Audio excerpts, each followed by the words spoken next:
ಓಂ ಶ್ರೀ ಗುರು ಬಸವಲಿಂಗಾಯ ನಮಃ.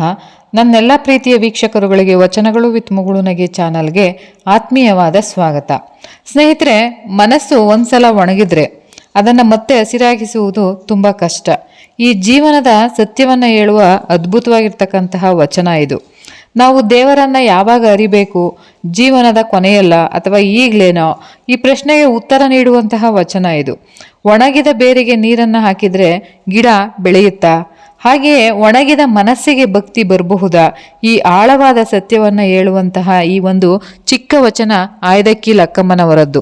ಅಂತಹ ಒಂದು ವಚನ ಮತ್ತು ವಚನದ ಅರ್ಥವನ್ನು ನೋಡೋಣ ಬನ್ನಿ ಸ್ನೇಹಿತರೆ. ವಚನವು ಹೀಗಿದೆ ನೋಡಿ: ಸಸಿಗೆ ನೀರೆರೆದಡೆ ಎಳಕುವುದಲ್ಲದೆ ನಷ್ಟ ಮೂಲಕ್ಕೆ ಹೊತ್ತು ನೀರ ಒಯ್ದಡೆ ಎಳಕುವುದೇ ಮಾರಯ್ಯ.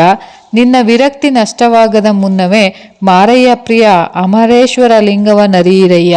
ಈ 4 ಸಾಲಿನ ಒಂದು ವಚನದಲ್ಲಿ ಎಷ್ಟು ದೊಡ್ಡ ಸತ್ಯ ಅಡಗಿದೆ ಅನ್ನೋದನ್ನು ಇಂದಿನ ವಿಡಿಯೋದಲ್ಲಿ ನೋಡೋಣ. ಈ ವಚನದಲ್ಲಿ ಆಯ್ದಕ್ಕಿ ಲಕ್ಕಮ್ಮನವರು ತುಂಬ ಸರಳವಾದ ಉದಾಹರಣೆಯನ್ನು ಕೊಡ್ತಾರೆ ನೋಡಿ. ಒಂದು ಹಸಿರು ಗಿಡಕ್ಕೆ ನೀರನ್ನು ಹಾಕಿದರೆ ಅದು ಬೆಳೆಯುತ್ತೆ, ಆದರೆ ಒಣಗಿದ ಬೇರು ಇರುವ ಗಿಡಕ್ಕೆ ಎಷ್ಟು ನೀರು ಹಾಕಿದ್ರೂ ಅದು ಮತ್ತೆ ಬೆಳೆಯುವುದಿಲ್ಲ. ಇದೇ ರೀತಿ ಮಾನವನ ಜೀವನದಲ್ಲೂ ಕೂಡ ಆಗುತ್ತೆ. ಮನಸ್ಸಿನಲ್ಲಿ ಭಕ್ತಿ, ನಿಷ್ಠೆ, ವಿರಕ್ತಿ ಇರುವಾಗ ದೇವರನ್ನು ಅರಿಯುವುದು ತುಂಬ ಸುಲಭ. ಆದರೆ ಮನಸ್ಸು ಸಂಪೂರ್ಣವಾಗಿ ಲೋಕಾಸಕ್ತಿಯಲ್ಲಿ ಮುಳುಗಿದ ನಂತರ ದೇವರ ಅರಿವು ಕಷ್ಟವಾಗುತ್ತೆ. ಮೊದಲ ಸಾಲಲ್ಲಿ ಹೇಳ್ತಾರೆ, ಸಸಿಗೆ ನೀರೆರೆದಡೆ ಎಳಕುವುದಲ್ಲದೆ. ಇಲ್ಲಿ ಸಸಿ ಅಂದರೆ ಕೇವಲ ಗಿಡವಲ್ಲ, ಇದು ಮಾನವನ ಮನಸ್ಸು. ಮನಸ್ಸು ಒಳ್ಳೆಯ ಗುಣಗಳಿಂದ ತುಂಬಿದರೆ ಅದು ಸಸಿ ಹಸಿರಾಗಿರುವಂತೆ. ಆಗ ಭಕ್ತಿ ಬೆಳೆಯುತ್ತೆ, ಜ್ಞಾನ ಬೆಳೆಯುತ್ತೆ, ಆತ್ಮೀಯತೆ ಬೆಳೆಯುತ್ತೆ. ಆದರೆ ಮನಸ್ಸು ಒಣಗಿದರೆ ಅದರಲ್ಲಿ ಅಹಂಕಾರ, ಲೋಭ, ಕ್ರೋಧ ಇವು ತುಂಬಿದರೆ ಆತ್ಮೀಯ ಬೆಳವಣಿಗೆ ನಿಲ್ಲುತ್ತೆ. ಇನ್ನು 2ನೆಯ ಸಾಲಲ್ಲಿ ಹೇಳ್ತಾರೆ ನೋಡಿ: ನಷ್ಟ ಮೂಲಕ್ಕೆ ಹೊತ್ತು ನೀರು ಹೊಯ್ದಡೆ ಎಳಕುವುದೇ ಮಾರಯ್ಯ. ಇದು ತುಂಬ ದೊಡ್ಡ ತತ್ವ ನೋಡಿ.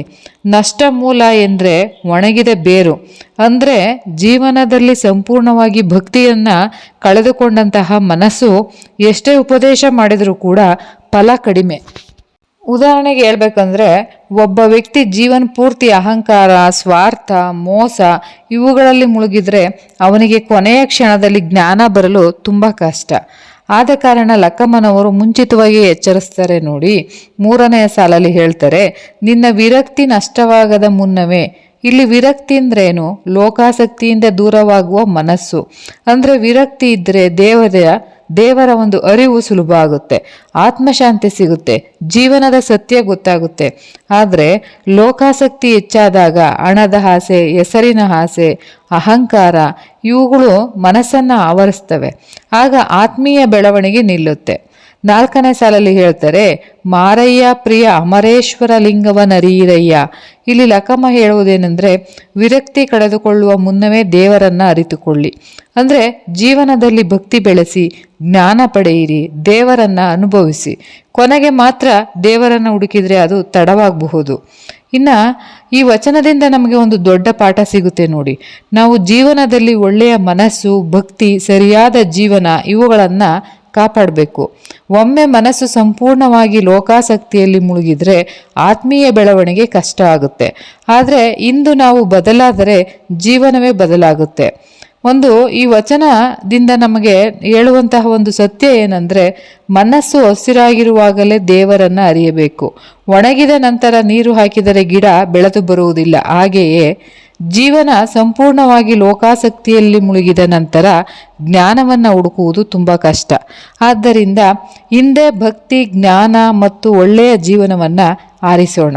ಈ ವಚನ ನಿಮಗೆ ಇಷ್ಟ ಆದರೆ ಒಂದು ಲೈಕ್ ಮಾಡಿ. ವಚನದ ವಿವರಣೆಗಾಗಿ ನಮ್ಮ ಚಾನಲನ್ನು ಸಬ್ಸ್ಕ್ರೈಬ್ ಮಾಡಿ. ಎಲ್ಲರಿಗೂ ಕೂಡ ಹೃದಯಪೂರ್ವಕ ಧನ್ಯವಾದಗಳು.